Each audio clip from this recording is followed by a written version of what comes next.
Sí, buenas tardes. Así obligamos a los compañeros a que oigan la grabación completa, porque evidentemente yo no voy a repetir las cosas que voy a decir. Lo que tenemos marcado hoy en el programa es un taller de escritura académica dedicado al artículo académico histórico crítico. Es el segundo taller que tenemos sobre ese tema, ¿cierto? Pero además de eso, quiero que podamos, ojalá, concluir con, digamos, un balance de los textos de las sesiones asincrónicas. Entonces me gustaría empezar por eso, dedicarle unos minutos a un balance de estos textos, dos textos que nos quedan pendientes.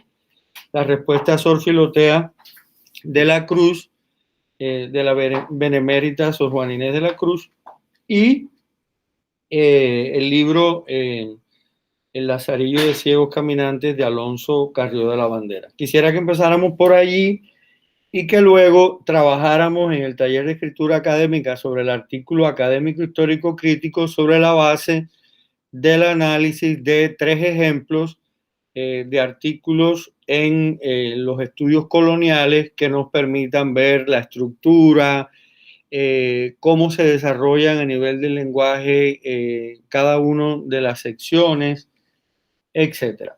Pero antes que todo quería comenzar con unos anuncios. El primer anuncio es que, como ustedes saben, nos quedan 2 semanas más de clase, ¿verdad? Y en esas 2 semanas de clase, bueno, 2 semanas porque tenemos la semana del coloquio en la cual ustedes deben estar como en clase, ¿ok? Tomando yo asistencia de que ustedes están allí. Pero como tal, sesiones de clase nos quedan dos, una dedicada a la autobiografía de Juan Francisco Manzano, que es un texto realmente breve y digerible. Y por otro lado, tenemos la novela Zap de Gertrudis Gómez de Avellaneda, que ya hace varios días le comenté que es una novela de alrededor de 127 páginas. Lo que no les comenté es que yo tengo una tradición de que si no se discute en esa clase, yo la cancelo. Lo que quiere decir que ustedes llegan sin leer la novela, sencillamente yo la voy a dar por dada. ¿Ok? Porque es una novela y es para que ustedes participen. Si ustedes no lo hacen, pues yo me ahorraré el tiempo de esa sesión. No es la primera vez que lo hago. Eh, no lo tomen como una amenaza, sino como un recordatorio de lectura. ¿Ok? Espero que el mensaje haya llegado a su destino. Lo otro que les quiero recordar es que yo creo que por tarde el lunes les voy a estar devolviendo el resumen de su artículo académico revisado. Estamos a una buena distancia de la entrega del artículo, entonces pienso que vamos bien con este ciclo. No sé qué también vamos en crítica, que estoy todavía pendiente de devolverle sus estados de la cuestión, pero bueno, ahora estamos en corriente pienso que vamos bien con el ciclo de entrega. ¿Cierto o no? ¿Vamos bien o no vamos bien? Ok, ok, ok. Bueno, y lo otro que les quería decir, a mí se me había olvidado compartirles en el grupo, o de pronto no lo encontré hoy, y quizás lo compartí doble, el enlace la eh, para la presentación de propuestas de ponencias en el coloquio. ¿Ustedes habían visto este enlace?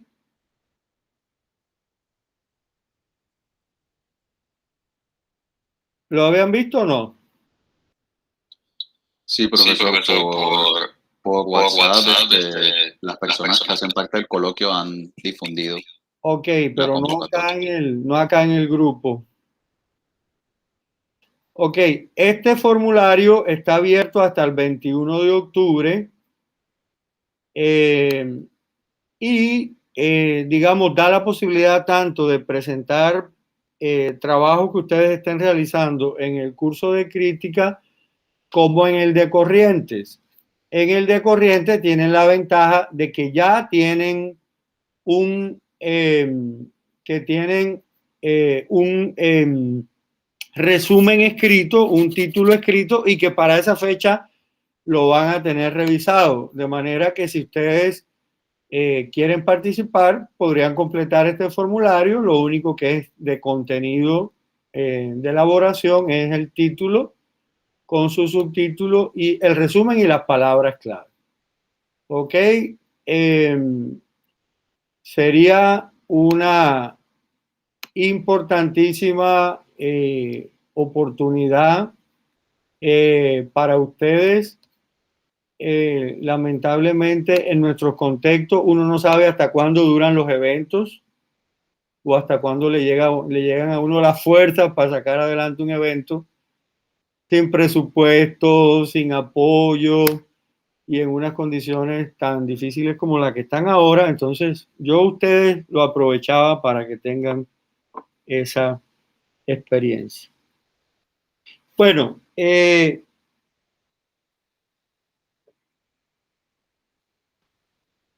pasando entonces a la recapitulación, les decía que tenemos dos textos pendientes de recapitular, uno correspondiente al siglo XVII y el otro correspondiente al siglo XVIII. Son dos momentos muy distintos de la historia de América, de la cultura en América, del pensamiento en América, de la situación socioeconómica. Son momentos muy distantes, ¿ok?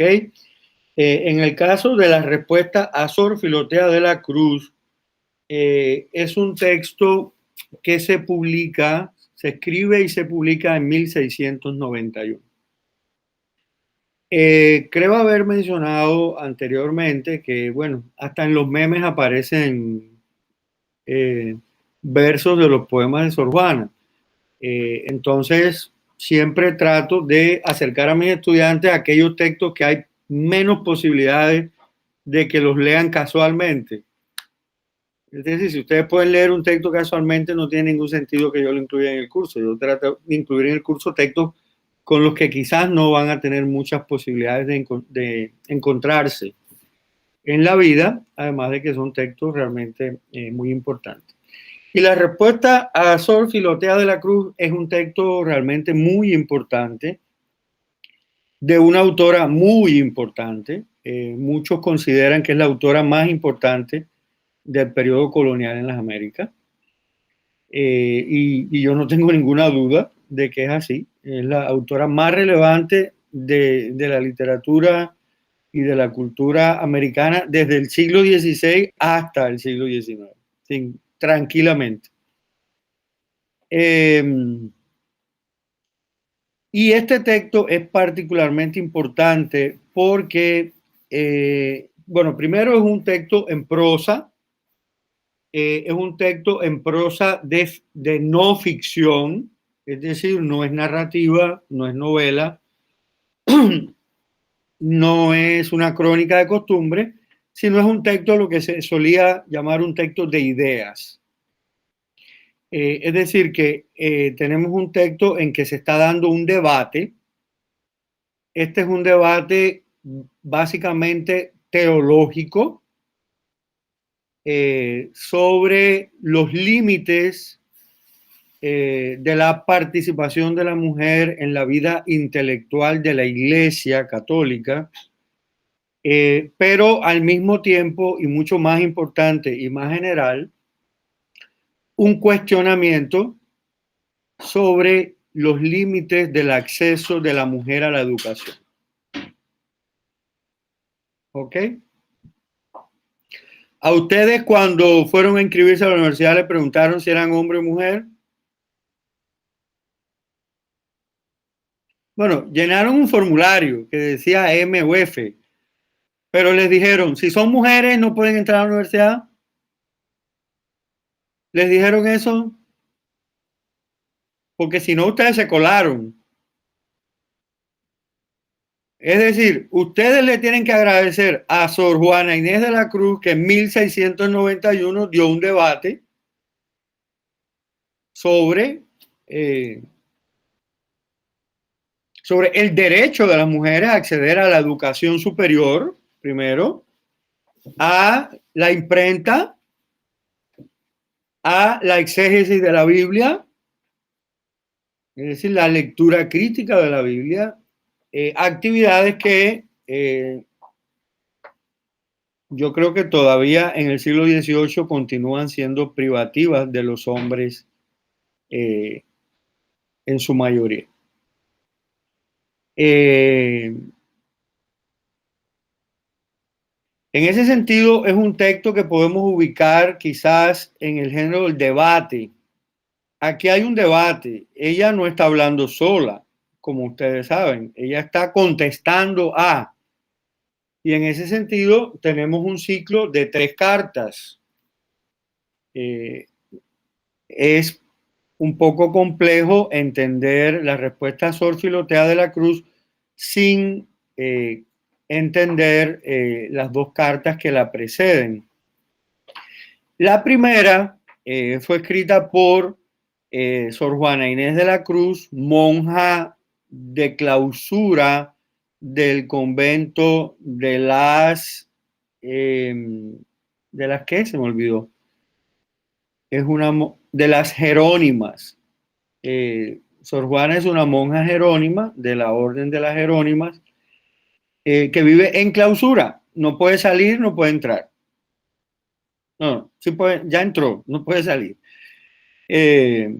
Entonces, a solicitud del obispo de Puebla, Sor Juana escribe una crítica al sermón Las bellezas de Cristo, escrita por el famoso predicador jesuita Antonio de Vieira. Era un jesuita portugués que estaba muy de moda y ella, a solicitud de este señor, el obispo de Puebla, escribe una crítica a ese sermón de Vieira, lo que significa una crítica, primero, contra un sacerdote, el nivel, es decir, monja y cura no es lo mismo. Cura aquí, monja aquí. Cura para recoger dinero, monja para lavar pie. ¿Ok? Eso sigue siendo la distribución de funciones en la iglesia, hasta hoy en día. Entonces, primero se mete con un hombre, segundo se mete con un jesuita, una de las órdenes más poderosas, y además este tipo era, él era confesor de reyes. Era un tipo muy importante en las cortes cristianas europeas y en el reino de Brasil, cuando se traslada, cuando el rey de Brasil, de Portugal, perdón, se traslada a Brasil. Para ella era un juego intelectual. Lo hacía porque podía, porque podía intelectualmente hacerlo. Tenía además el conocimiento bíblico y teológico para hacerlo, pero lo que ella no se imaginó es que su amiguito, el obispo de Puebla, iba a publicar la carta sin su permiso. Eso es como cuando ustedes escriben un papelito hablando mal de un compañero y el compañero, y ustedes se lo pasan a otro amigo y el amigo se lo pasa a quien usted le habló mal. Así más o menos.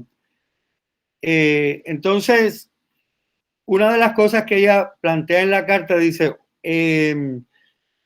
como que gracias por hacerme el favor de haberme publicado. Es decir, imagínense, tan difícil que es publicar, pero el obispo de Puebla se las ingenia para publicar algo que Sor Juana no quería publicar. Y no solo algo que Sor Juana no quería publicar, algo que colocaba a Sor Juana en problemas, nada más y nada menos, con los amiguitos del Santo Oficio o Tribunal de la Inquisición. El Tribunal de la Santa Inquisición, porque las mujeres no podían discutir teología. Las mujeres no podían discutir la Biblia. De hecho, leer la Biblia no es que estuviera muy bien visto.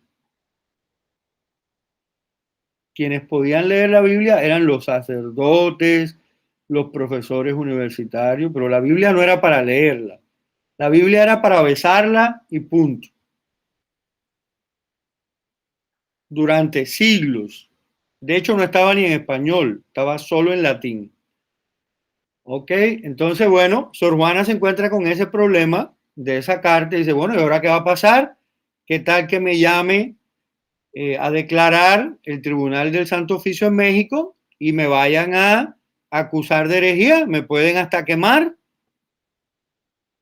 Es decir, este no es un jueguito de cartas. Sor Juana se está jugando literalmente la vida en estos escritos. ¿Ustedes han escrito alguna vez algo con lo que se están jugando la vida? Tú, Catherine, que levantaste la mano, ¿tú has escrito algo en que te estás jugando la vida? Pónganse, traten de crear el imaginario mental que con un escrito que ustedes hagan, con un artículo que le entreguen al profesor Kevin, se estén jugando la vida. Imagínense, qué complicado sería eso. Entonces, ¿qué sucede? A el querido obispo de Puebla no le bastó con publicar la carta de Sor Juana y poner el nombre de Sor Juana como autora de la carta, sino que el muy bello publicó una contracarta que no me acuerdo cómo se llamaba, de pronto ustedes lo tengan más a mano, pero en todo caso decía algo así como Carta de Sor Filotea de la Cruz. Es decir, primero le pide que escriba una carta, después la publica escondida, sin asumir que fue él quien la publicó, y luego publica una carta en la que critica a Sor Juana, pero de manera transvestida, es decir, anónimo y haciéndose pasar por una monja. ¿Por qué firma esa segunda carta como carta de Sor Filotea de la Cruz? Y en esa carta pone a Sor Juana como un zapato, le dice que ella es una monja, que se dedica a hacer lo que hacen las cosas de monja, que lo que hacen las monjas, que no escriba de cosas profanas, que dedique su talento a Dios. La cuestiona profundamente.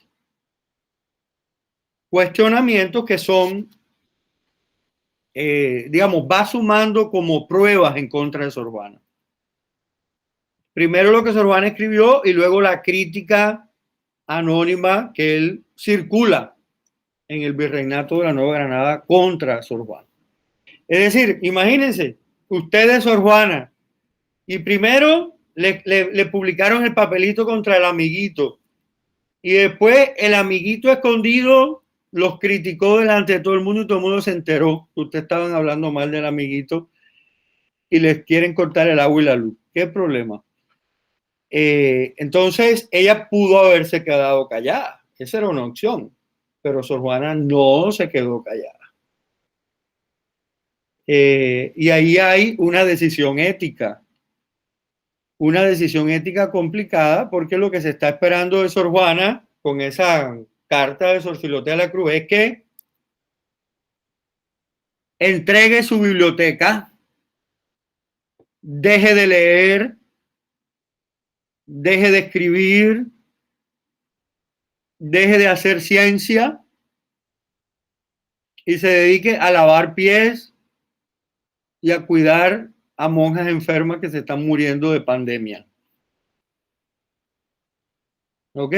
Y se le está pidiendo eso a la mujer más genial que parece haber vivido en este continente. Que no viva. Le están... Y eso es lo que termina sucediendo. Sor Juana contesta esa carta en el texto que ustedes han leído. Es un texto difícil de leer y es difícil de leer porque las ideas no están claras. Y las ideas no están claras, primero por un tema de estilo, en el sentido que este término tenía durante eso que se ha denominado el periodo del movimiento barroco. Es decir, una cantidad de figuras del lenguaje que parecen decir una cosa pero dicen otra, dicen una cosa pero parecen decir otra. Es decir, un juego verbal de máscaras donde los autores no están dando la cara. Y en este caso, Sor Juana se siente muy arrepentida, muy agradecida, hay toda una retórica de la humildad, y yo que nunca quise escribir, que me han obligado a escribir, pero en realidad, detrás de esa retórica de humildad, Sor Juana lo que está haciendo es, está rebatiendo uno a uno todos los argumentos que el obispo de Puebla ha presentado en la carta de Sor Filotea, defendiendo su derecho a leer, su derecho a escribir, su derecho a entender la Biblia, a comprenderla, a criticarla y por extensión el derecho y los métodos para que las mujeres puedan estudiar en el siglo XVII. Entonces, primero, la complejidad de enfrentarse a un obispo, que es una responsabilidad, es una persona eclesiástica con mucho poder. Segundo, el riesgo de ser juzgada por el Tribunal de la Inquisición. Y tercero, no estar solo defendiendo algo personal, sino estar asumiendo lo que hoy en día podríamos llamar un rol de género. Es decir, hablando por todas las mujeres, no por ellas solamente. Lo que crea un precedente muy importante con respecto a el papel de las mujeres en la Iglesia católica, el papel de las mujeres en la educación superior, ¿ok? Y en general el papel de las mujeres en la producción de conocimiento. Es importante recordar que este texto, como quiera que sea, a pesar de todos los riesgos que está asumiendo Sor Juana, es un texto que se escribe desde el privilegio. Es decir, Sor Juana es criolla, eso quiere decir que es más o menos blanca, y eso ya es una ganancia en esa sociedad, y todavía en la nuestra, desgraciadamente, sigue siendo una terrible ganancia. La familia tenía tierras, la familia tenía esclavos. Sor Juana fue muy joven a la corte del virrey de la Nueva España y tuvo la oportunidad de estudiar allí autodidactamente, de rodearse de las personas más poderosas, del virrey, de la virreina, de ser examinada por hombres sabios sobre sus conocimientos. Tomó la decisión de entrar en un convento. Ustedes saben qué significa entrar a un convento? ¿Quién y cómo puede entrar a un convento? O podía, no sé si, creo que me imagino que haya cambiado un poquito, ¿no? ¿Quién podía entrar a un convento?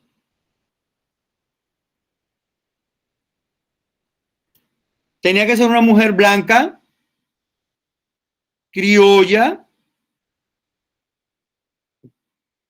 sin ninguna mancha de cruce con razas inferiores, indígenas, negros, sin ningún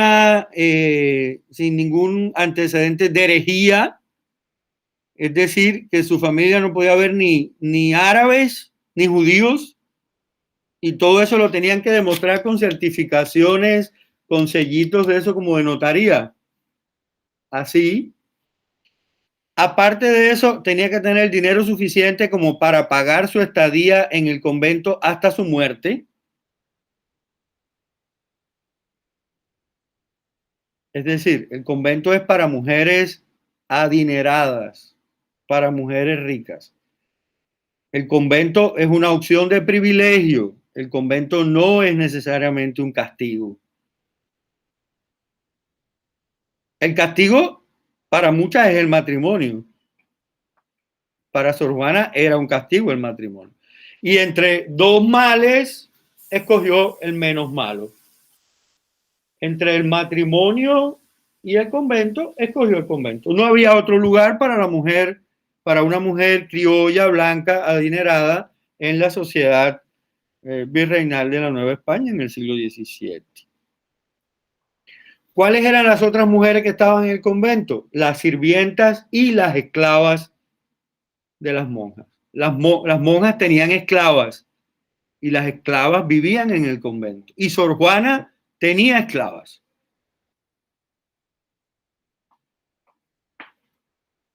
¿Ok?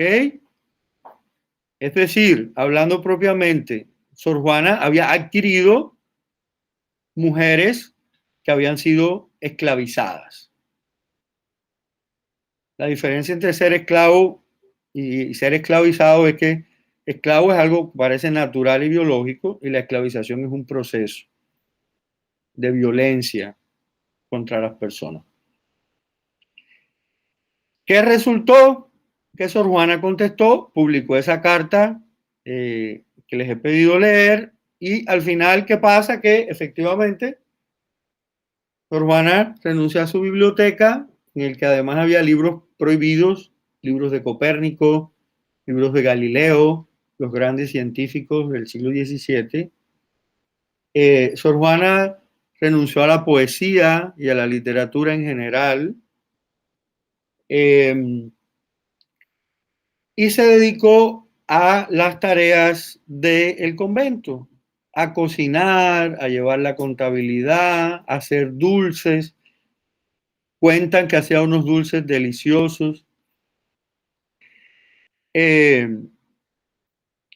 Y renunció a todo lo que había pedido por escrito y por todo lo que había luchado como mujer y para las mujeres. Sor Juana es un rock star, una rock star, ¿verdad? De Sor Juana tenemos una excelente película disponible en YouTube que se llama Yo la peor de todas. Tenemos una novela también que no he leído todavía, que se llama también Yo la peor de todas, de una escritora mexicana que se llama Mónica Lavín. Tenemos una serie de Netflix que ya no está en Netflix, pero que hay algunos capítulos en YouTube que se llama Juana.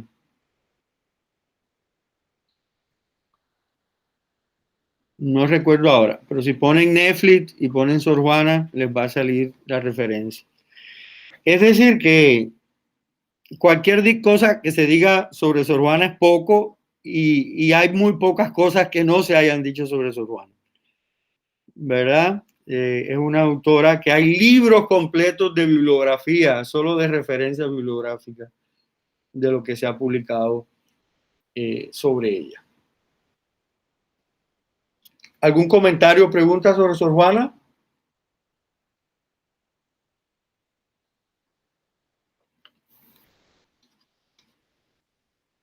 ¿Que si era feminista? No, no era feminismo porque el feminismo es un movimiento del siglo XX, ¿ok? Entonces ella no viajó en el tiempo, entonces no era feminista. Podemos decir que defendió la causa de las mujeres, que construyó conocimiento para una causa profeminista en el futuro. No sé, se puede decir de... Pero encontrarán montones de trabajos que dicen que Sor Juana es feminista. Yo creo que es por falta de imaginación, entre otras cosas, ¿no? Porque creo que se pueden decir mucho más cosas de Sor Juana a que era feminista. Es como decir que alguien que, como que yo dijera que Bartolomé Las Casas es marxista. ¿Tiene lógica? No, no tiene lógica. No puede ser marxista ni ella puede ser feminista. Porque el feminismo no es una manera de pensar, el feminismo es un movimiento de activismo y de filosofía que surge en un momento determinado. ¿Ok? Pero bueno, Alonso Carrió de la Bandera no es Sor Juana, no ha tenido la atención de Sor Juana, no es un texto canónico, es un texto que se ha leído muchísimo menos, lo que quiere decir, entre otras cosas, que es un texto que puede ser más leído. ¿Ok? Es decir, tratamos siempre de leer lo más conocido y ahí es donde está lo difícil, porque ¿qué dice uno nuevo con tantas lecturas? Pero hay muchos textos que requieren de más atención. Es una anécdota. Yo estoy acompañando dos proyectos de investigación que espero que sean tesis sobre este libro, sobre el Lazarillo de Ciegos Caminantes. Entonces hay un colega que es profesor en los Estados Unidos que ha publicado como varios artículos sobre el Lazarillo de Ciegos Caminantes y me escribe hace unos meses atrás y me dice, mira, Kevin, me han pedido que evalúe este artículo para una revista y yo no puedo porque tengo una, ¿cómo se llama eso? Sí, no es un impedimento cuando uno tiene algo legal que le impide hacer algo, ¿cómo se llama eso?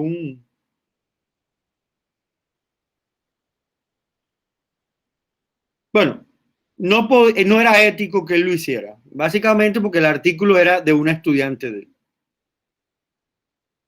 él. ¿Okay? Había no me acuerdo cómo se llama eso. Bueno, yo evalué el artículo. Hoy me acaba de llegar otra solicitud de otra revista chilena pidiendo una evaluación de otro artículo sobre el Lazarillo de Ciego Caminante. Pero bueno, ¿y por qué? Ahora, ¿por qué de nuevo yo? No hay otra gente. Y yo prometí que no iba a evaluar más artículos porque tengo mucho trabajo, pero entonces me interesa porque quiero dirigir esas tesis. Entonces ahora el dilema, ¿qué hago, Wailin? Califíquelo, profe. Siga sus sueños, profe. Mis sueños no son evaluar artículos. Bueno, ya tiene su respuesta. Pero me gusta. Parece que voy a hacer otra sección y lo voy a evaluar. Depende del número de páginas y de la cantidad de tiempo que me den. En todo caso, lo que le estoy diciendo es un texto sobre el que se está publicando mucho. El Lazarillo de Ciegos Caminantes ha tenido muchos conflictos para, digamos, ubicarlo como un texto literario en una tradición. Uno de los problemas es que el autor lo firmó con un seudónimo y hasta el siglo XX prácticamente nadie sabía quién era el verdadero autor. Segundo, cuando el libro fue publicado, la portada es falsa y ni el lugar ni el año de publicación son reales. Y eso se hacía cuando alguien trataba de publicar un libro que no tenía la autorización para publicar. Y publicar cualquier libro significaba tener dos licencias. Una licencia eclesiástica que daba la Inquisición y una licencia civil o real que daba una oficina del rey. Entonces, algunos dicen que es un poco literario, algunos dicen que no es tan literario. A mí no me parece un tema interesante decidir si es un texto literario o no es un texto literario, en especial porque cuando ustedes revisan las novelas del siglo XVIII, que son bastante poco conocidas en realidad, uno se encuentra que todas las novelas del siglo XVIII que yo conozco son novelas, pero son novelas de ideas. Son novelas que quieren cambiar la realidad. Son novelas llenas de ideas reformistas. Son novelas llenas de críticas contra la educación, contra la iglesia, etc. Es decir, es propio de la narrativa, de la novelística del siglo XVIII, combinar de una manera muy tranquila verdad y ficción, es decir, realidad y historia, relato. ¿Ok? Entonces, por ejemplo, la famosa Fray Gerundio, que fue una novela muy importante en el siglo XVIII, una novela española. El Nuevo Luciano de Quito, que tenía 3 partes, no me acuerdo las otras partes, del quiteño Eugenio Espejo. Es decir, uno se asombra menos cuando ve que es común incluir narración y combinarla con información. Esos son dos conceptos que yo creo que ustedes pueden distinguir. Es decir, cuando hay una narración, hay una historia, pero de buenas a primeras esa narración se interrumpe para dar cifras, para dar datos, para dar apreciaciones sobre la realidad, para proponer reformas, para proponer modificaciones. ¿Ok? Entonces, esas dos cosas están en este texto. Esas dos cosas se combinan en un viaje. Al parecer es un viaje real, es decir, cuando digo real, un viaje que ocurrió en la realidad, porque Alonso Carrió de la Bandera, español, asentado en América desde hacía muchos años, tenía un cargo en la administración postal del Virreinato del Perú. Es decir, ustedes que no conocieron las cartas, nacieron después que ya las cartas no existían. Postal significa de cartas, ¿ok? Cuando no existían los emails. Entonces, él hace un viaje desde Argentina o de Uruguay, creo que desde Uruguay, hasta Cusco, Perú, y va observando todo lo que está pasando con la intención de ganar méritos ante la administración, ante el gobierno, proponiendo mejoras en el camino. Es decir, piensen en lo postal, comunicaciones, disposiciones reales. Si hay que mandar una carta para coger preso a alguien, ¿cómo puede llegar esa carta rápido y que nadie le intersecte? Pero piensen también en el comercio, ¿verdad? El transporte de mercancías. Tenemos elementos de medios de transporte, tenemos también elementos de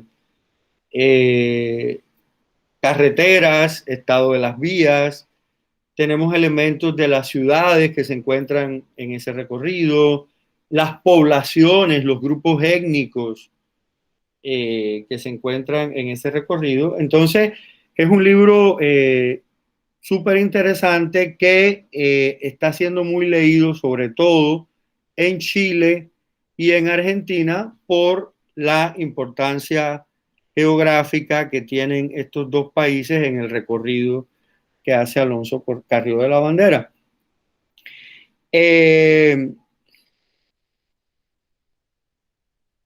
Otro elemento importante es, digamos, el contexto histórico en que el libro se publica. El libro se publica aproximadamente entre 1775 y 1776. Estamos hablando de la segunda mitad del siglo XVIII. Estamos hablando del último cuarto del siglo XVIII. Es decir, estamos hablando de prácticamente no finales, pero se acerca al final, está más cerca del final que del inicio del siglo XVIII. Y lo importante de considerar la fecha está en, digamos, el momento histórico que está viviendo el Imperio Español y en especial las colonias, bueno, también las colonias americanas de España. Desde el siglo XVII, España ha entrado en una decadencia económica bastante significativa que tiene que ver con que España se endeudó sobre la base del oro de América. Tomó préstamos millonarios de banqueros holandeses, alemanes, etcétera. Dinero que se invirtió sobre todo en objetos suntuarios. Esas deudas se pagaban evidentemente con intereses a partir del dinero que venía de América. Y aparte de eso, en España había un gran problema con el trabajo. Trabajar era indigno, parece que lo hemos heredado. Trabajar era indigno, cualquier persona que tuviera cierta dignidad o cierta origen noble no podía trabajar con sus manos porque eso era una deshonra. Entonces eso hace que, digamos, tengamos unos grandes problemas de desarrollo de la industria y de las manufacturas en España durante del siglo XVII en adelante. Tengan en cuenta que tuvimos emigrantes españoles en América hasta el siglo XX. Los españoles se estaban muriendo de hambre hasta el siglo XX, porque no había que comer en España, y venían para Argentina, venían para Colombia, venían para Chile, etc. Para ver cómo se cambian los papeles en la vida, ¿no? Se nos olvidan, con la gloria se nos olvidan las memorias. Entonces, hay otro problema en España que es la religión, especialmente el papel tan importante que tiene la Iglesia en el Estado y el control que tiene la Inquisición, como le denominaban, el Santo Oficio, sobre toda la producción cultural e intelectual. Lo que hizo que se produjera un rezago de la producción científica en España. Acuérdense que hubo una cosa que se llamaba reforma. La reforma fue que todos los países del norte de Europa no quisieron pagar, siguiéndole pagando al Papa, y crearon iglesias independientes. Los únicos países que quedaron dependiendo del Papa fueron medio Francia, España, Italia, Portugal, es decir, los países del sur de Europa, pero Alemania, todos los Países Bajos e Inglaterra crearon sus propias iglesias y cambiaron su manera de ver la religión y de aproximarse también a, digamos, a la inventiva individual, lo que parece ser un factor que tuvo mucha importancia para el desarrollo de la industria en el norte de Europa y posteriormente de la revolución industrial. Entonces España estaba en un mal momento. España era considerada lo peor de Europa un país antimoderno, atrasado, oscurantista, y comienza algo que ustedes seguramente han escuchado hablar, la famosa Ilustración o Siglo de las Luces, que es un movimiento básicamente filosófico que inicia sobre todo en Francia, con autores tan importantes como Montaigne, Voltaire, Diderot, etcétera, autores como por ejemplo Emmanuel Kant en Alemania, que básicamente lo que están pensando es, el individuo es responsable por sí mismo de su pensamiento y tiene que pensar libremente. Es decir, el individuo tiene el derecho a criticar cualquier aspecto de la vida libremente, ¿verdad? Y tengan en cuenta que casi toda la ciencia hasta el siglo XVII y XVIII era controlado por la iglesia porque las universidades eran eclesiásticas, eran pontificias. Entonces se enseñaba lo que la iglesia quería. Había, no era solo que si rezo o no rezo, el problema era el desarrollo de la ciencia y de la tecnología. Entonces, ese movimiento que comienza en Francia y que termina muy mal, en realidad, con algo que se llama la Revolución Francesa, que cortamos cabeza, se extendió también a España, especialmente porque el rey de España era Carlos III, que fue el primer Borbón, sí, el primer rey de la dinastía Borbona, era de origen francés. Entonces, como que eso les venía en las venas y de alguna manera entra la Ilustración también a España, pero no como la Revolución Francesa, porque la Revolución Francesa había dejado muy malas lecciones, especialmente con la cabeza de Luis XIII o Luis XIV y de María Antonieta. O era Luis XV, se me olvidó qué Luis era. En todo Creo caso, que era 15. era 15. Bueno, el marido de María Antonieta, porque ahí la que importaba era María Antonieta, ella la que llevaba los pantalones ahí en el Palacio de Versalles. Bueno, la que no llevaba pantalones, quiero decir.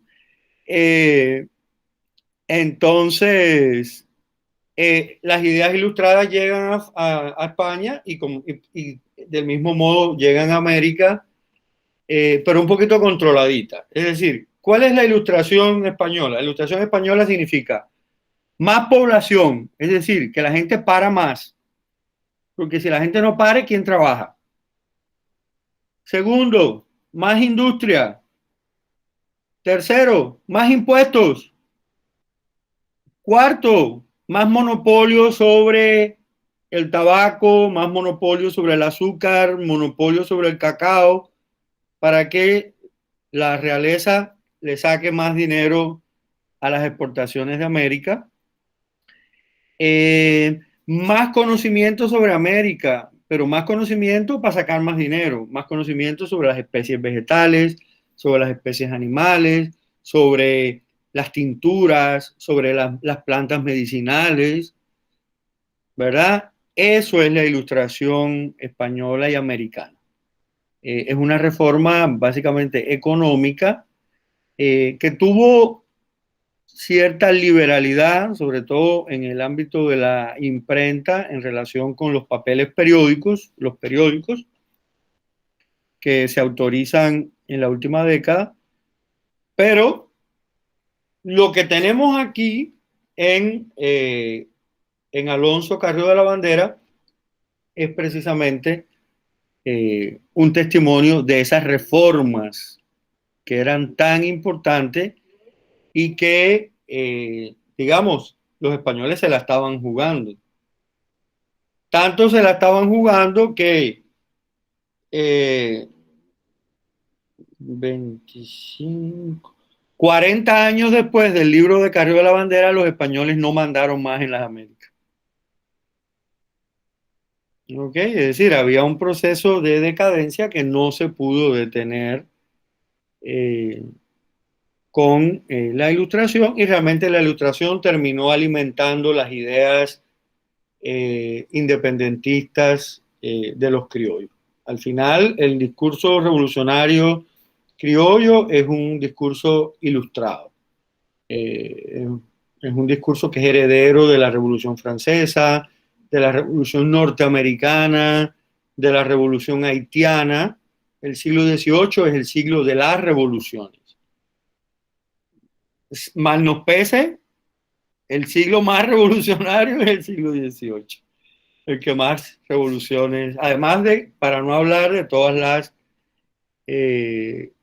las insurrecciones que hubo en las Américas, sobre todo de poblaciones indígenas, como, o de criollos. ¿Cómo se llama eso que pasó en Santander, que siempre se me olvida? Esta muchachita de la telenovela. El,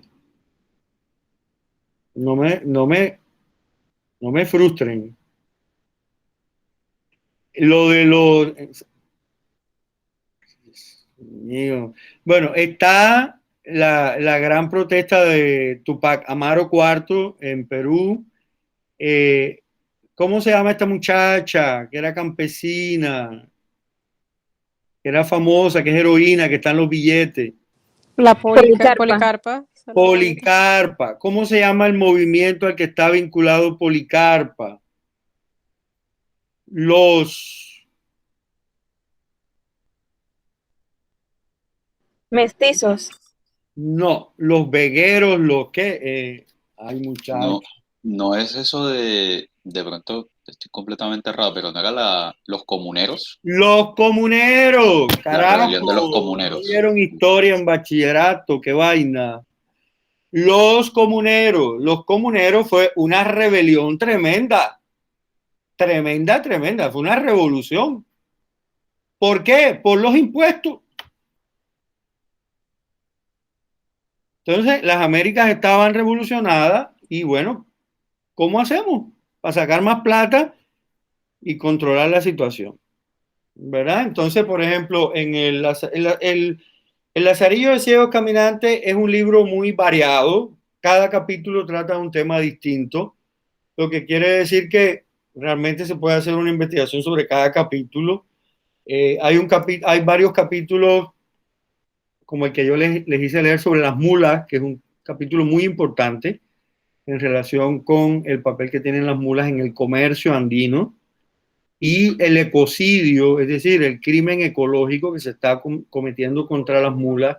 Él da el número de mulas que se matan anualmente, como si fueran moscas, ¿verdad? Está el tema también, por ejemplo, de las personas negras. Está el tema también de la valoración de la conquista española. Si ha sido buena o ha sido mala la conquista española. Es decir, es un libro realmente interesante y hay algunos trabajos muy interesantes sobre el libro.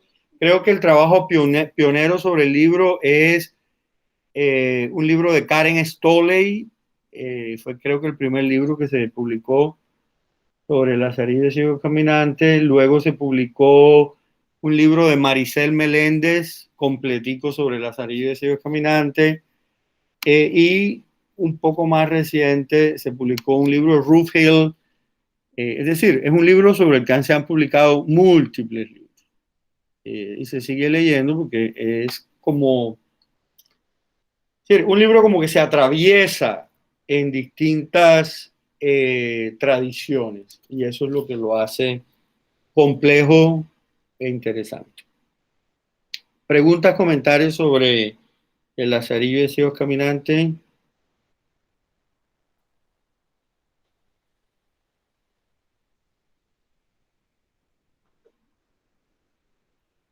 ¿Qué van a preguntar si no se lo leyeron?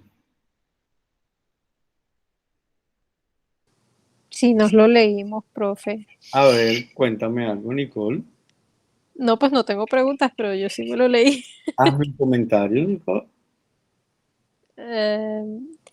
Bueno, algo que por lo menos a mí particularmente me impactó del texto fue la parte de la valoración de la conquista, cuando estaban hablando de Montezuma y de todo o sea, contado de una manera completamente descarada. Yo dije, wow, no puede ser que acababa de leer este texto anterior, el códice, y viendo la realidad de los hechos, y aquí están pintándolos como unos salvadores. Por lo menos esa parte me impactó mucho del texto. Sí, Nicole, imagínate, el libro se supone que es publicado entre 1775 y 1776. El tiempo no dura lo mismo en todas las épocas. Para nosotros un minuto es tarde, pero para ellos 10 años era un tiempo corto. El tiempo se ha comprimido. ¿Qué fecha estaba cerca? Piensa en alguna fecha cercana a 1775.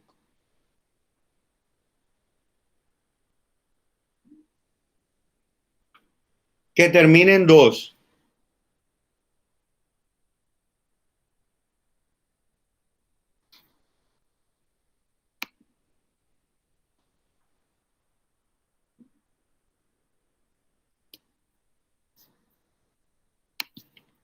¿Qué significa esa fecha?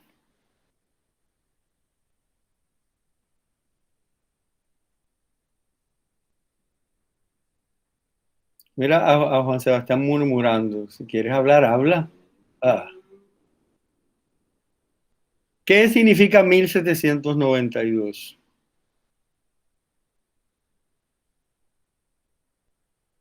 Tendré que enseñarles a contar. 1492, 1592, 1692, 1792. ¿De qué estamos hablando? De que se cumplían 300 años desde la invasión a América. Exacto. Y todos los escritores del siglo XVIII están haciendo balance de los 300 años de la presencia española. Desde 1770 están haciendo balance de algo que va a pasar 25 años después. ¿Qué ha contribuido, a qué ha contribuido la dominación española? ¿Qué hemos logrado? ¿Verdad? Entonces es muy interesante, por ejemplo, el texto, La Apología de los Ingenios Neogranadinos de Manuel de Socorro Rodríguez, publicado en el Papel Periódico Santa Fe de Bogotá, y todos estos textos de este periodo.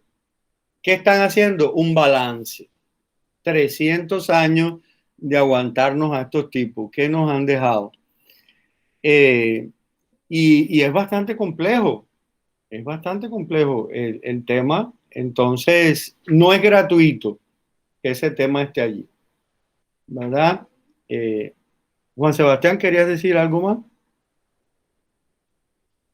Sí, estaba relacionado con el comentario de Nicole y fue algo creo que comenté en mi comentario de texto, que es que a mí se me hizo curioso, irónico, que en el exordio de, del Lazarillo de Ciegos Caminantes se plantea la incertidumbre de la historia.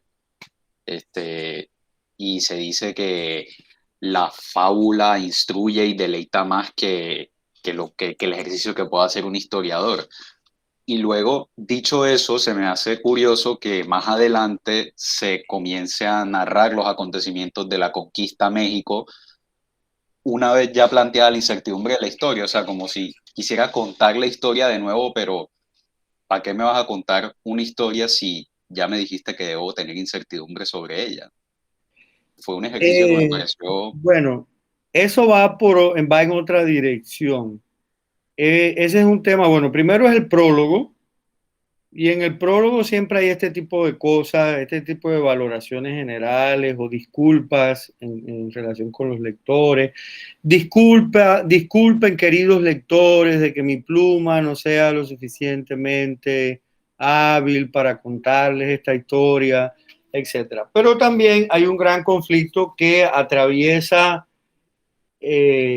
digamos, el pensamiento de Occidente, por lo menos desde el siglo XII, que es la contradicción entre la verdad y la ficción. Y esa, digamos, esa demanda de verdad y esa sensación de lo pernicioso de la ficción.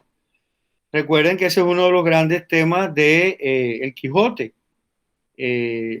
lo pernicioso de la ficción, ¿verdad? Entonces, epistemológicamente él está diciendo, estoy haciendo un cuento, pero este cuento puede ser muy valioso para la historia y puede ser más valioso que la historia porque hay muchas historias que son mentiras.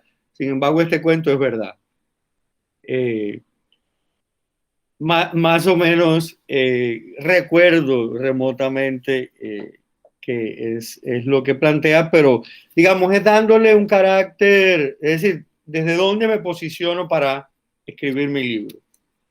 Y recuerden que al principio les dije que el gran conflicto del libro es que se cuenta como un texto de ficción, pero que su contenido casi en la totalidad son informes socioeconómicos y políticos, ¿verdad? Entonces, por ahí va la situación. Bueno, yo escogí 3 artículos que me parecen muy importantes y quiero compartirlo con ustedes para que juntos tratemos de ver, bueno, la estructura, las partes, las estrategias de escritura académica, con vistas a que, digamos, vayamos aprendiendo sobre la base de los ejemplos en relación con el artículo académico histórico crítico que ustedes van a escribir o que están escribiendo ya seguramente. Yo seleccioné 3 textos.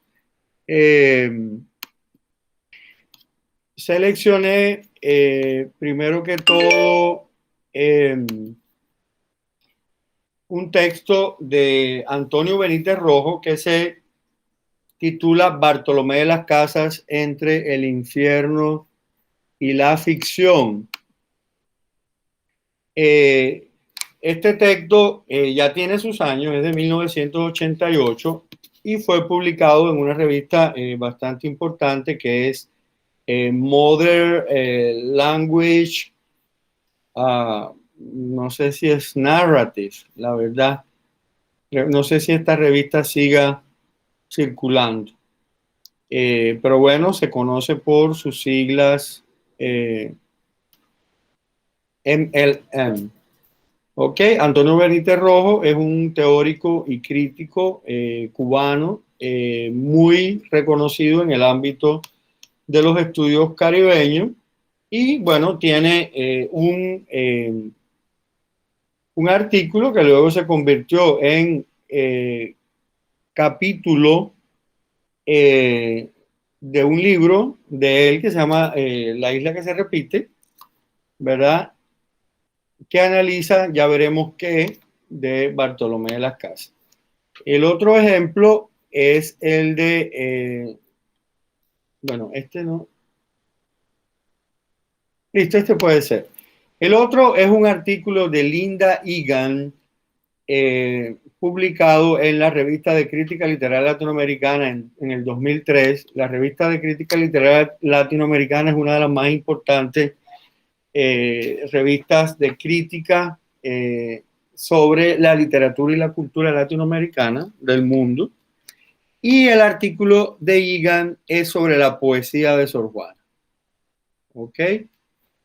Y el tercer antecedente que les he identificado es el capítulo Saxe-moi del libro Ficciones Fundacionales de Doris Sommer, que es uno de los estudios más importantes sobre las novelas latinoamericanas del siglo XIX. La idea es no solo que analicemos estos artículos en su forma, sino que al hacerlo podamos tener acercamiento a 3 textos que hemos leído en el curso y sobre los cuales algunos de ustedes se encuentran haciendo investigaciones. Entonces vamos a empezar con el de Benítez Rojo. Vamos al primer párrafo y yo quisiera que ustedes me dijeran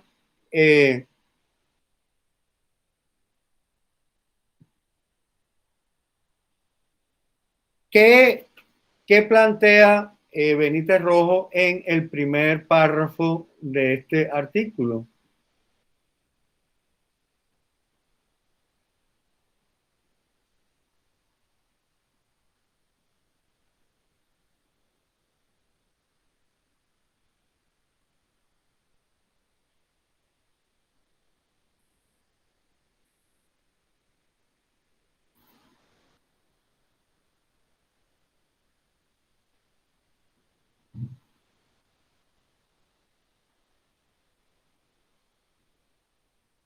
Cuando les pregunto qué está diciendo, por supuesto que la pregunta va dirigida en cuanto a las partes de un artículo, de un proyecto de investigación.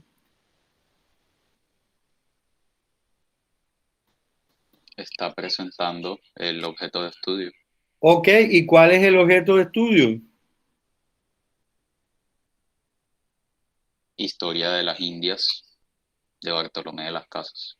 Ok, publicado en 1875, 3 siglos después de haber, 3 siglos y medio después de haber sido escrita. Sin embargo, en esta primera oración nos falta algo para que haya un objeto de estudio, es decir, nos falta una variable de análisis y tendremos que ver el resto del párrafo para tratar de entender cuál es el propósito de Benítez Rojo en el estudio de la historia de las Indias.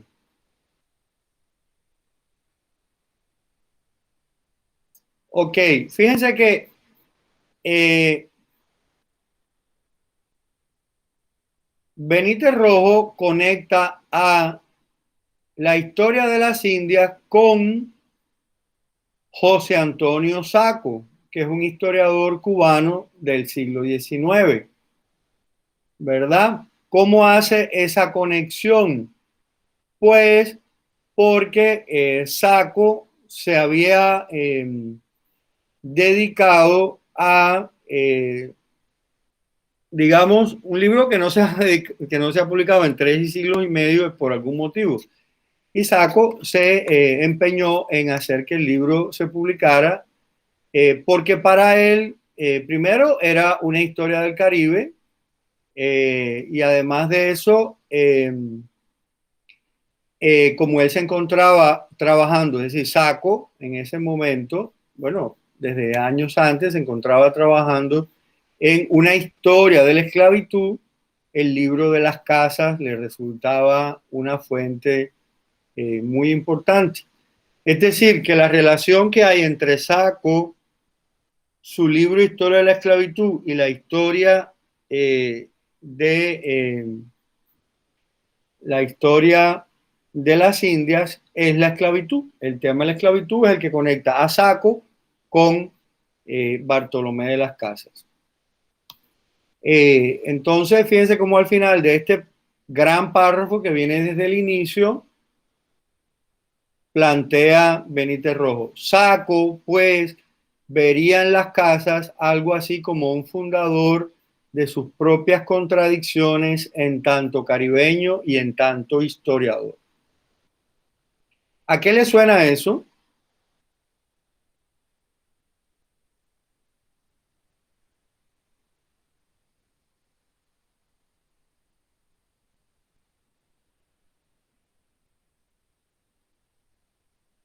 ¿Le suena algo que ustedes conozcan? A la perspectiva, ¿Qué es una perspectiva? Cuando decimos perspectiva, ¿a qué nos referimos?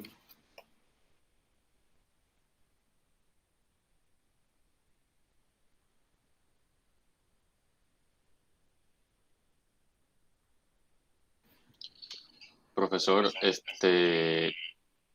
yo ahí pues diría que es una de dos cosas.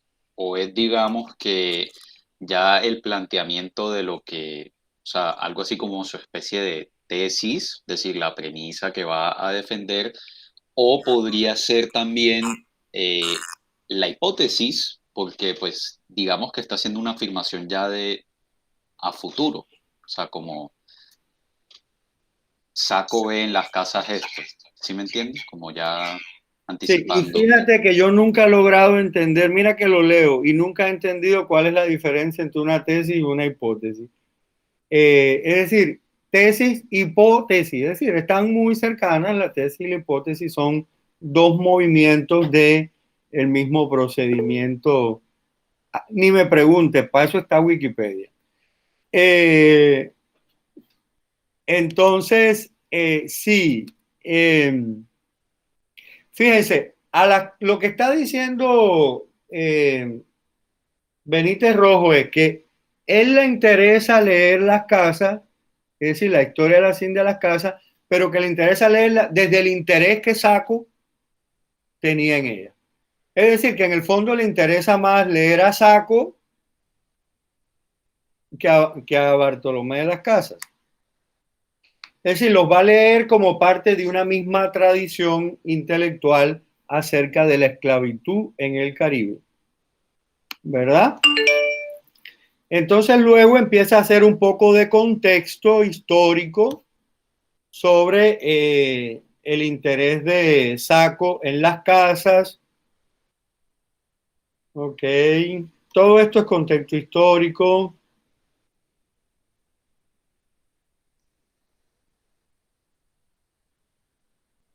Fíjense que aquí hay una pregunta ya. No sé si es la única, pero miren que hay una pregunta. La pregunta que evidentemente se resalta desde la primera línea del texto. Es ¿por qué han pasado 3 siglos y medio y aún no se ha publicado la historia de las Indias de Bartolomé de las Casas? Es decir, ¿qué hay en Bartolomé de las Casas? ¿Qué hay en ese libro que lo han hecho impublicable durante 3 siglos y medio? Entonces yo creo que ya aquí con esta pregunta empieza a entrar como más en profundidad, pero lo que va a hacer entonces ya es un contexto no sobre las casas, sino, perdón, no sobre Saco, sino específicamente sobre el trabajo de las casas. Recuerden que yo les dije que la brevísima relación de la destrucción de las Indias era un texto breve que las casas había publicado en camino a terminar su historia de las Indias, para ir adelantando. Eh, pero todo esto todavía tenemos mucho contexto histórico, es propio de los artículos histórico-críticos, tener mucho contexto histórico, pero fíjense que tener contexto histórico es muy distinto a copiar de Wikipedia. Contexto histórico no es copiar párrafos completos sobre lo que ha pasado, sino es interpretar qué tiene que ver lo que ha pasado con lo que usted está analizando. Si no, no hay ningún contexto. ¿Verdad? Contexto, lo que va con el texto, implica analizar hechos de la realidad que usted incluye porque sabe que contribuyen a la comprensión del texto. ¿Ok?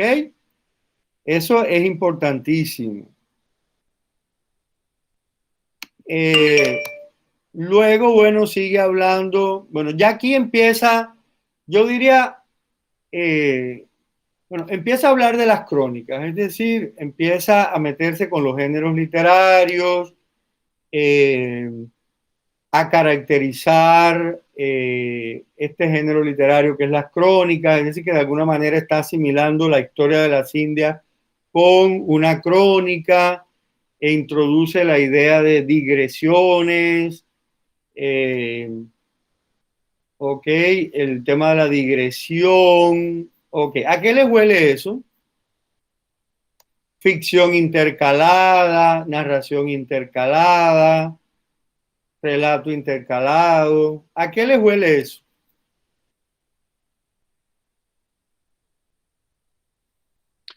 Ahí parece que está estableciendo un marco teórico digamos, unos conceptos que van a servir para su análisis?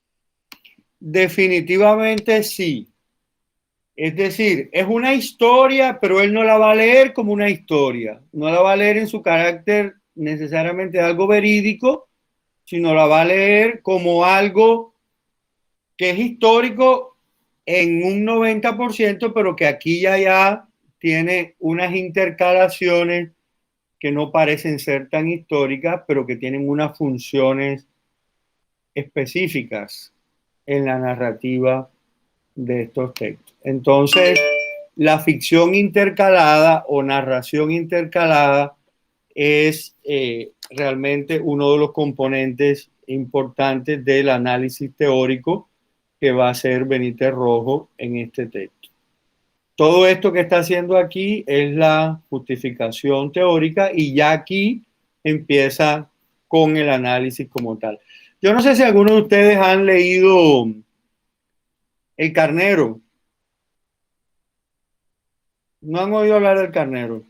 Bueno, El Carnero es un libro que se escribió a finales del siglo XVI, creo, en Bogotá, que es más que todo como una colección de chismes del aburrimiento de Bogotá de esa época.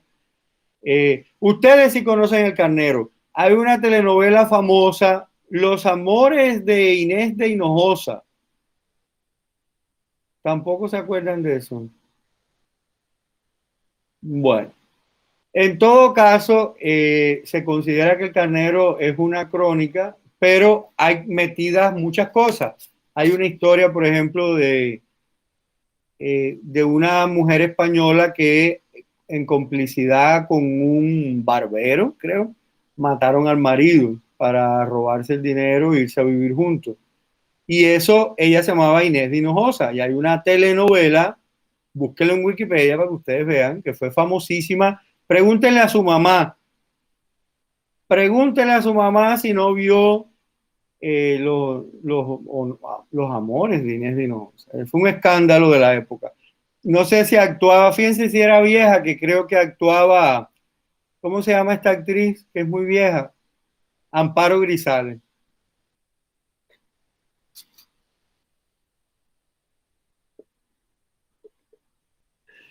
Ok, el análisis. Fíjense, es la segunda sección. Y entonces él comienza a contar una historia de que empieza a hacer un resumen del capítulo 78, no, perdón, 128, ¿verdad? Sí, el capítulo 128 del libro 3 de la historia de las Indias.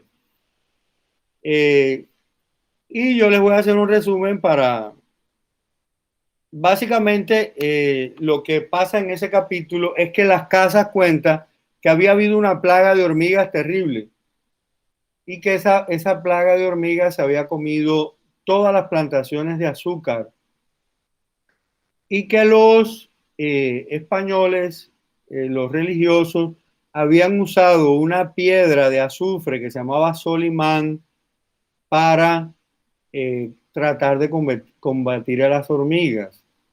Pero que las hormigas, entre más se comían las hormigas del Solimán, más hormigas aparecían el otro día. Entonces, esa historia le suena como un poquito rara a Benítez Rojo, como intercalada, ¿verdad? Y empieza a analizarla con más detalle, porque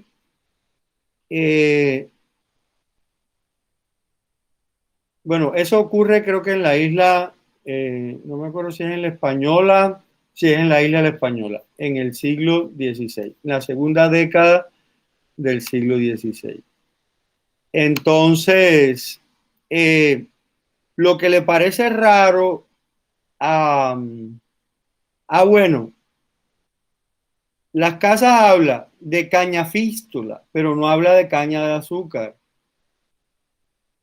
Y habla de plátanos, pero no habla de negros esclavizados. Y eso es muy problemático, porque si había plátanos es porque los negros comían plátanos. Y si había plantaciones de caña era porque los negros eran esclavizados en las plantaciones de caña. Sin embargo, las casas como que no quiere hablar explícitamente de esas cosas. Ustedes quizás sabrán por qué. O habrán oído a sus abuelitos. Entonces, Benítez Rojo sigue haciendo un análisis muy detallado del tema de las hormigas. Es toda una historia que se puede sacar y funcionar aparte. Es una historia intercalada dentro del libro de la historia de las Indias y él la está analizando palabra por palabra. ¿Ok? Hasta que llega a un punto de interpretación. ¿Cuál es el punto de interpretación que está proponiendo Benítez Rojo en esta página y qué función tiene como componente de una investigación académica?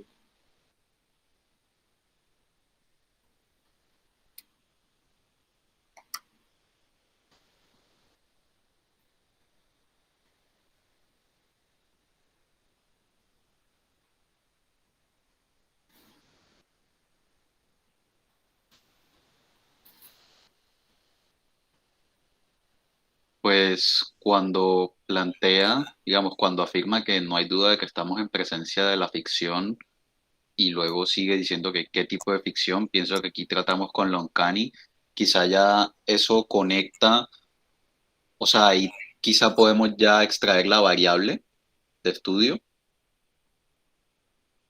de él, Ajá, y cuando estamos hablando de una variable de estudio, ¿de qué parte de la investigación estamos hablando? del objeto de estudio. Porque ya habíamos identificado el texto que se va a estudiar, nos faltaba la variable para terminar de ¿Y qué armar es el esto, qué objeto es de esto que estudio. tenemos aquí?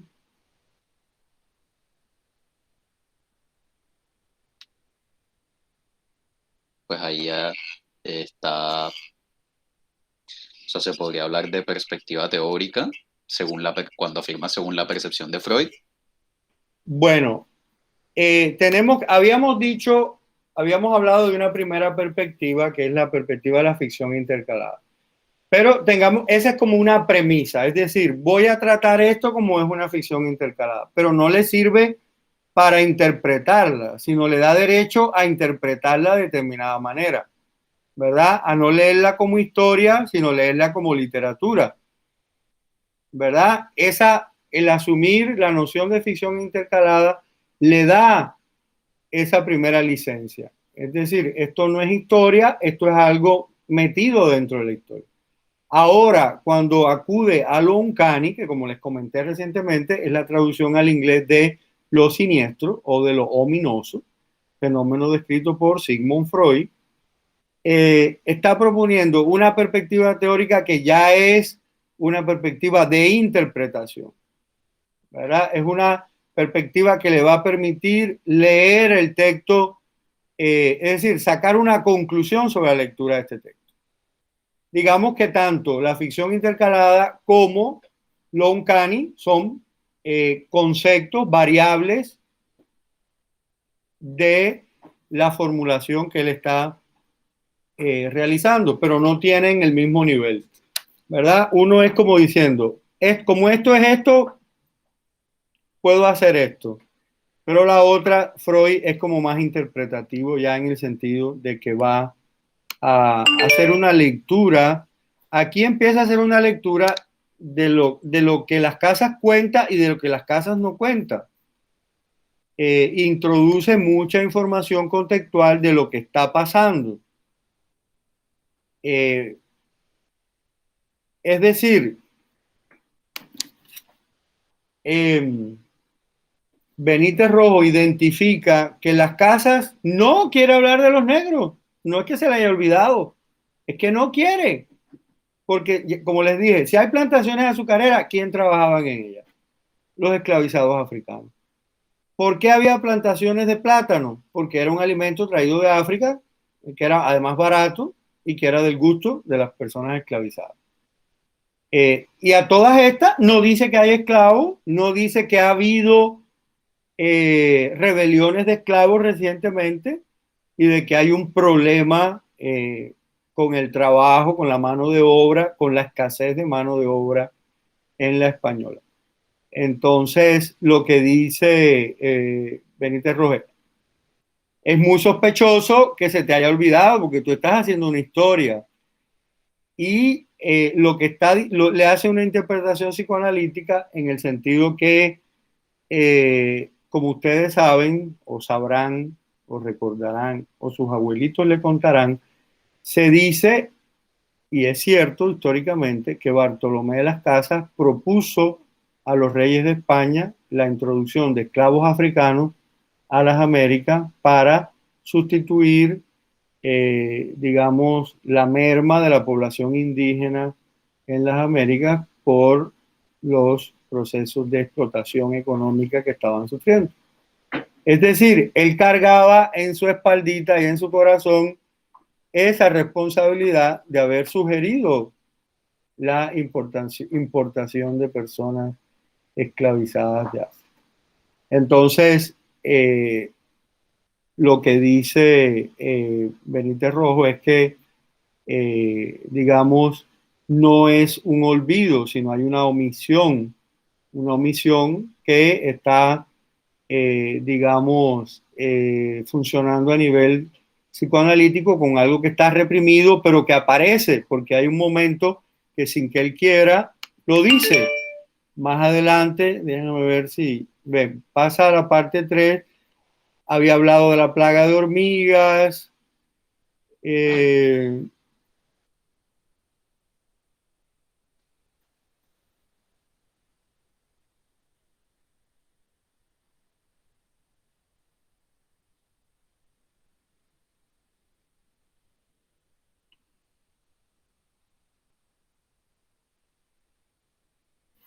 fíjense aquí que aparece en este párrafo. ¿Alguien lo puede leer en altavoz? La cita.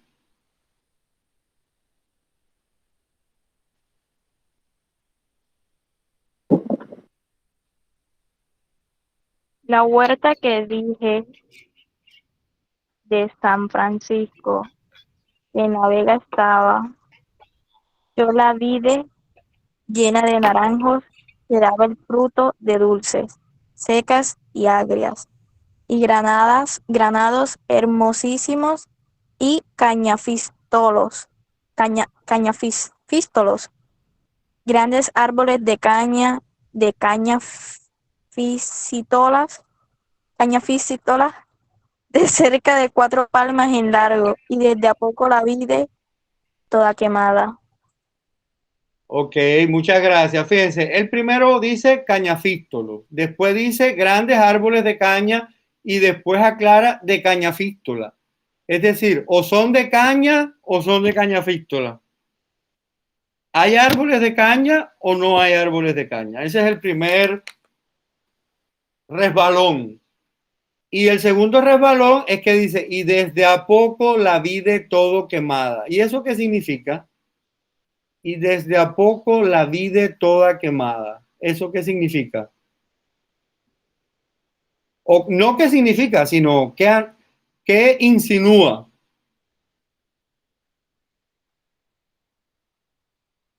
Y desde a poco la vi de toda quemada.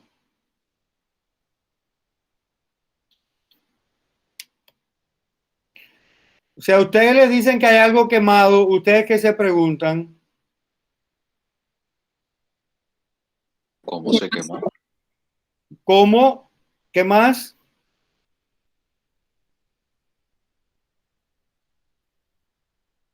¿Cuándo? Se preguntarían quién lo quemó. Es decir, que esa frase lo que está insinuando es que hubo una rebelión de esclavos que quemaron los cañaverales.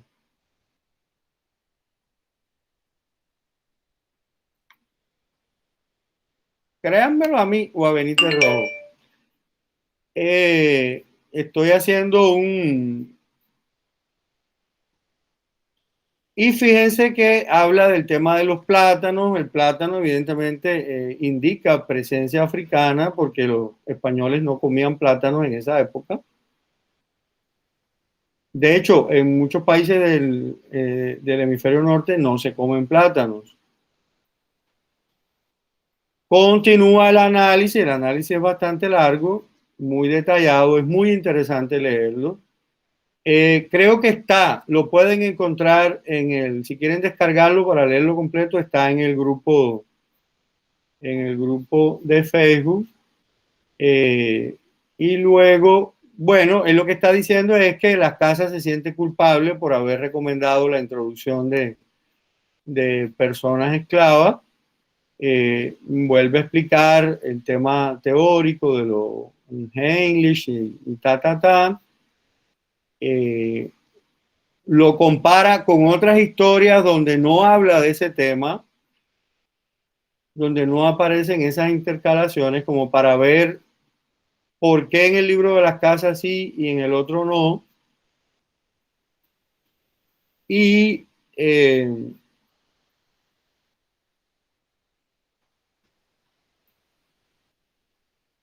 es un artículo, es largo, ya estamos casi llegando al final.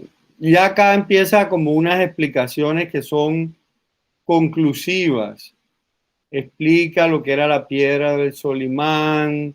Dice que la idea esa, la metáfora de la plaga de hormigas, en realidad se refiere a la plaga de negros, es decir, a la rebelión de personas esclavizadas. Interpreta la actitud de Bartolomé de las Casas al narrar la historia. Y dice que el Solimán, porque decían que el Solimán, la piedra esa que se comían las hormigas, tenía el tamaño de 2 puños. Y esos 2 puños, cuando las hormigas se lo comían, quedaba del tamaño de un huevo. Entonces, aquí Benítez Rojo hace la parte más arriesgada de su interpretación, diciendo que lo que sucede es que como las casas se sentía culpable ante Dios por el pecado de haber sugerido, recomendado la entrada de personas africanas, había como una situación edípica con su padre, que es Dios, y por eso sentía que, es decir, ese Solimán comido por las hormigas en realidad eran sus genitales que estaban siendo reducidos, que estaban siendo... Estoy siendo muy burdo porque hay que leerlo con más detalle, es un análisis complejo, pero es una de las volteretas críticas más asombrosas que yo he leído en mi vida. Realmente la habilidad para leer lo que los textos no dicen.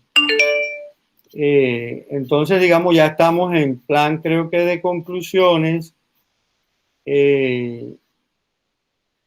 Sigue dando argumentos para las conclusiones y no tiene bibliografía porque la ha presentado en notas al pie de la página. Es decir, yo les recomiendo, bueno, está como larguito, son 31 páginas, pero mírenlo ustedes mismos así en función de partes. Está en el curso o llévense un pantallazo acá de este. No nos va a quedar tiempo para revisar los otros dos, pero voy a volvérselo a mostrar porque son textos a los que ustedes tienen acceso también. Y realmente se los recomiendo como excelentes trabajos críticos para aprender a escribir un artículo académico de corte histórico crítico. Me detuve demasiado en la parte analítica del trabajo de Benítez Rojo y por eso no me dio tiempo a presentar los otros dos. En este caso tenemos el capítulo Saxe-moi. Acuérdense que SAP es el título de la novela de Gertrudis Gómez de Avellaneda, es decir, que allí ya tenemos el texto que va a ser estudiado, habría que identificar desde qué perspectiva va a ser estudiado. También está disponible en el grupo. Lo pueden buscar en el siglo XIX, después de la lectura de Zapp, o lo pueden buscar en todo el grupo como Doris Sommer, Ficciones Fundacionales. Es un libro muy importante, quizás sobrevalorado en relación con la narrativa, las novelas latinoamericanas del siglo XIX, y el principal planteamiento del trabajo de Doris Sommer es que en Zapp es como una autobiografía en que Gertrudis Gómez Avellaneda presenta la esclavitud, pero no interesándose tanto en la esclavitud de las personas africanas, sino en la supuesta esclavización de las mujeres a través del matrimonio en la sociedad colonial del siglo XIX. Esa es otra que es decir, equipara la situación de los esclavos con la situación de las mujeres de clase alta que que son vendidas prácticamente a través de las dotes. Es decir, mira, ya Nicole se rió, allí le alegré el corazón. Es una novela que se ha considerado también protofeminista, y tiene esas dos lecturas. A mí no me gusta mucho esa lectura, pero es verdad que hay todo un componente del problema de las mujeres. Pero bueno, a mí lo que no me gusta es equiparar la gravedad de la esclavización africana con la situación de una mujer adinerada, de una familia adinerada que le están negociando un matrimonio. No sé si sea digno equiparar esas dos cosas. Sería un buen debate, no lo quiero dar ahora. Ok, yo sé que se me tiran a la yugular. Dice que no. Entonces, el único que no está en el curso, y les recomiendo de todo corazón que lo lean, es el trabajo de Linda Egan, titulado Contabilidad Poética de Sor Juana, finos cálculos y errores calculados, que fue publicado en la revista de crítica literaria latinoamericana. De hecho, yo si pongo esto, seguramente me sale el enlace y se los comparto de una vez.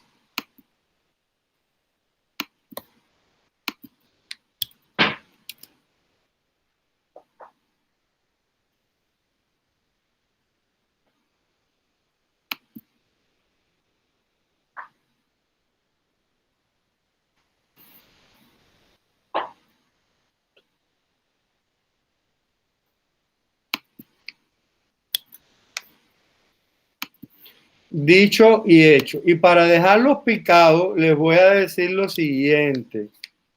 Ese artículo, que a mí me parece un excelente artículo, de lo que habla es una lectura de la poesía. Bueno, yo les había dicho que Sor Juana, cuando ya no fue más Sor Juana, sino el fantasma de Sor Juana, o la monja Sor Juana, se dedicó a hacer dulce, a llevar la contabilidad muy posiblemente muchas de las monjas eran hasta analfabetas, eso no lo dude. Ella llevaba el libro de contabilidad, y lo que hace Linda Egan es un estudio de la poesía de Sor Juana desde el libro de contabilidad y desde la actividad contable de Sor Juana en el convento. ¿Se pueden imaginar? No es la única vez que he visto esto. Hay un trabajo excelente, quizás lo conocen. Hay un libro de Fernando Vallejo que se titula Chapolas Negras. No, no es el título completo. Sé que dice Chapolas Negras, pero tiene otra. Las chapolas son como unas mariposas, como las mariposas brujas. ¿Y sabe en qué consiste el libro de Vallejo? Es una biografía de José Presunción Silva, desde el libro de contabilidad de la tienda que tenía Silva en Bogotá. Toda la biografía se basa en el estudio del libro de contabilidad que demuestra cómo Silva compraba y vendía cosas que no tenía dinero para comprar y que nadie quería comprar. Lo que da cuenta de todo este tema de las mercancías y el modernismo latinoamericano. Es un excelente libro, Chapolas Negras de Fernando Valle. Bueno, muchachos, que les vaya bien. Nos vemos mañana. ¿Qué vamos a hacer mañana? Mañana la clase corresponde al segundo texto de Freud, que está en el curso de crítica de Exacto. la Grádiva. Sí. ¿Cuántas páginas han podido leer? A mí me toca leer bastante hoy. A mí también. ¿Puedo decir eso? A mí también me toca leer bastante hoy, también te lo puedo decir con toda sinceridad. Pero bueno, esperemos que valga la pena. Listo, muchachos. Hasta mañana entonces. Hasta mañana, profesor.